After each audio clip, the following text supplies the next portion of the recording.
Sabi nga po sa Mateo 6:19 verse to 21, huwag kayong mag-impok ng mga kayamanan dito sa lupa. Dito'y may naninirang insekto at kalawang, at may nakakapasok na magnanakaw. Sa halip, mag-impok kayo ng kayamanan sa langit, do'y walang naninirang insekto at kalawang, at walang nakakapasok na magnanakaw. Amen? Sapagkat kung saan naroon ang iyong kayamanan, ay naroon din ang iyong puso. Amen? Tama po ba mga kapatid? Sino po ba dito ang marami nang naipon na kayamanan? Amen.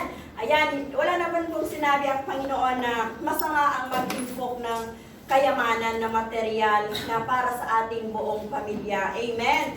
Pero ang sinasabi po dito, yung pag-iimpok po natin na hindi po nananakaw dito sa ibabaw ng mundo. Amen? So alam na po natin ang kayamanan ito na nanggagaling sa Panginoon at dapat din nating ibalik sa ating Panginoong Diyos. Amen? Hallelujah! So ang mga kayamanang ito, sabi nga ng ating Panginoon, mangungusap ang banal na Espiritu kung nananahan sa atin na kung ano ang para sa ating Panginoon ay ibalik natin para sa Kanya. Amen? Amen. Hallelujah! Tulad ko po noon, na hindi ko pa po natanggap ang banal na Espiritu, ang ating Panginoong Diyos, na alam ko lang man Diyos, alam ko lang magsimba, at sa oras ng pagbibigay, alam kong marami at aking pangangailangan, ay talagang hinahawakan ko po, hindi ko po talaga binibigay ng kung ano yung para sa Panginoon dahil hindi pa po ako tinutulungan ng banal na Espiritu na ibalik sa Kanya yung para sa Kanya. Kasi nga po, napaka-negative kong tao noon na iniisip ko talaga ang pagbibigay sa simbahan, sa Christian Born Again, ay pinapayaman ko lang ang pastor. At yung mga pastor na yon, may mga anak, kaya nakakapag-aral ang mga anak dahil sa kayamanang binibigay ng mga miyembro ng isang Christian church. Amen? Ganun po ako ka-negative. Kaya bakit ako magbibigay? Din naman yun yung pinaghirapan. Pero nung tinanggap ko na ang Panginoon, malaki pong pagbabago sa buhay ko dahil tinuruan ko ang Panginoon at masaya po dapat pala tayo na mag-impok sa Diyos na yung ano yung para sa Kanya ay dapat unahin natin sa Kanya. May galak tayo sa ating mga puso na ipagkaloob at ibalik sa Kanya kung ano ang nararapat sa Kanya. Kasi hindi man po tayo magbigay mga kapatid, di po ba nauubos rin ang ating sahod sa isang buwan? Amen? Aminin?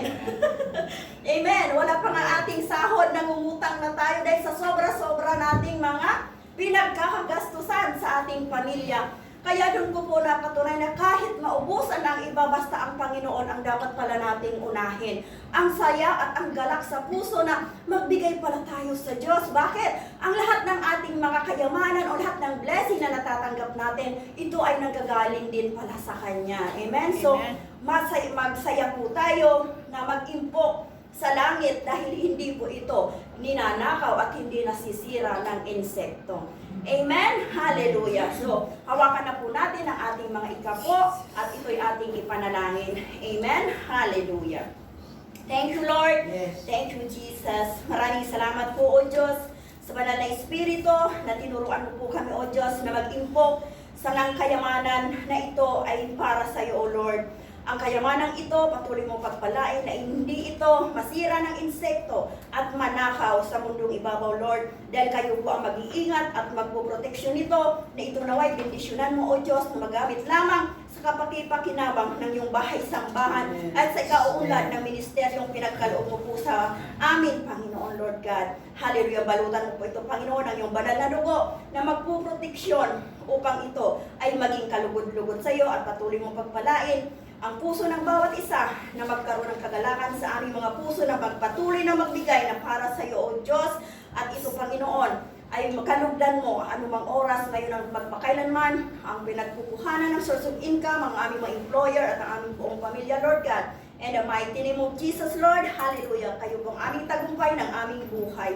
Sa iyo lamang po kami nagtitiwala at nagpapasalamat ng buong puso sa lahat ng ito. Thank you, Father God. Thank you, Holy Spirit. We magnify your name. We glorify your name. In Jesus' name we pray. Amen and amen. Tayo ay magkalakan sa ating mga puso.